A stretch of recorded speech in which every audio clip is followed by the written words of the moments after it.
Olá pessoal, tudo bem? Meu nome é Guilherme, eu sou responsável técnico do consultório Neuromogi, em Mogi das Cruzes, e a gente decidiu fazer uma sequência de vídeos respondendo às perguntas dos nossos inscritos no nosso canal do YouTube. Tem várias perguntas que podem ser dúvidas gerais, então acho que nada melhor do que compilar todas essas perguntas, responder a todos, e que isso seja divulgado aí entre os inscritos. Não deixe de se inscrever no nosso canal no @neuromogi no Instagram e no Facebook.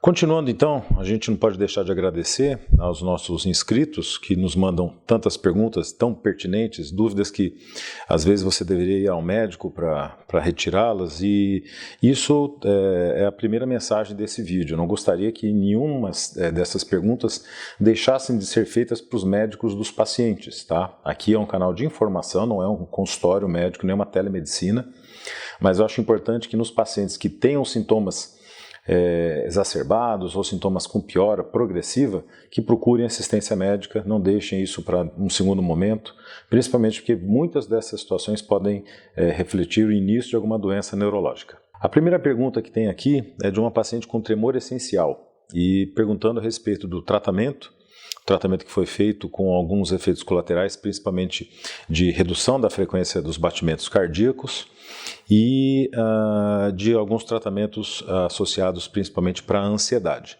E a telespectadora aqui apontou que ela fica muito preocupada e isso acaba aumentando os tremores. Então, no caso dos tremores essenciais, que felizmente é uma das causas muito comum de tremor durante a idade adulta e adulto jovem, o importante é entender que se trata de uma situação benigna, não preocupante, porém com algum constrangimento cercando os pacientes com tremor essencial, principalmente aqueles que têm apresentações para serem feitas, aulas para serem dadas, apontamentos que às vezes, pelo tremor, um pointer ou alguma situação que ele tem que apontar algum objeto à distância, o tremor pode se tornar muito evidente e que piora na questão da ansiedade. Então, o que a telespectadora apontou aqui é interessante porque sim, no caso do tremor essencial, dos tratamentos é sim o uso de medicações que controlam a pressão arterial e a frequência cardíaca, com esse efeito colateral em doses mais altas. Então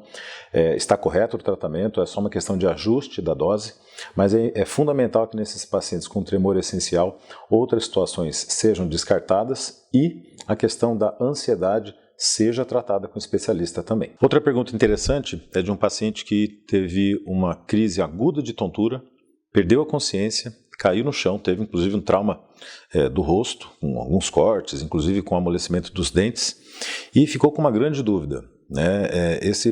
Depois desse episódio, se isso poderia ter sido consequência de um aneurisma ou de um tumor cerebral. Deve ir ao médico, o que devo fazer? Importante entender o contexto da tontura, da fraqueza e do tremor. Se isso aconteceu de uma hora para outra, sem causas evidentes, aparentes, sem nenhuma situação possivelmente associada, tem sim que ser pensado numa possibilidade de uma doença neurológica, inclusive as mais complexas, tá? A questão do desmaio, da perda de consciência, se vier associado com dor de cabeça intensa, vômitos, convulsão, dor na nuca, surdez ou paralisia do rosto, desvio do rosto para um dos lados, mostra assim uma situação neurológica grave, potencialmente associada ou com uma doença vascular do encéfalo, do cérebro, né? Um aneurisma, por exemplo, uma malformação, ou até mesmo um tumor cerebral. Outra pergunta bem interessante aqui é uma paciente feminina que tem 72 anos, com diabetes e pressão alta e que sente muitos tremores.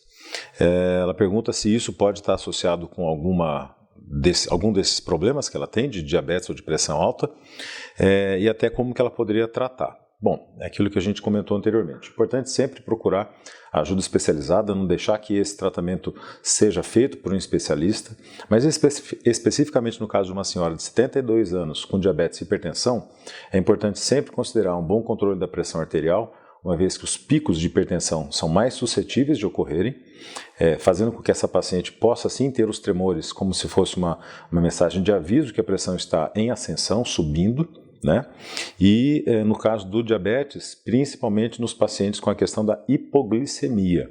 A baixa do açúcar pode fazer com que esses pacientes, seja por alta dose do remédio, ou seja porque estão tomando os remédios, mas não têm se alimentado, podem começar a ter muitos tremores e muita fraqueza por consequência de não se alimentar ou do remédio estar numa dose mais alta.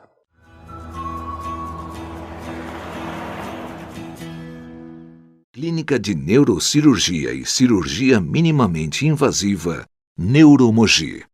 Médico especialista responsável, Dr. Guilherme Prado.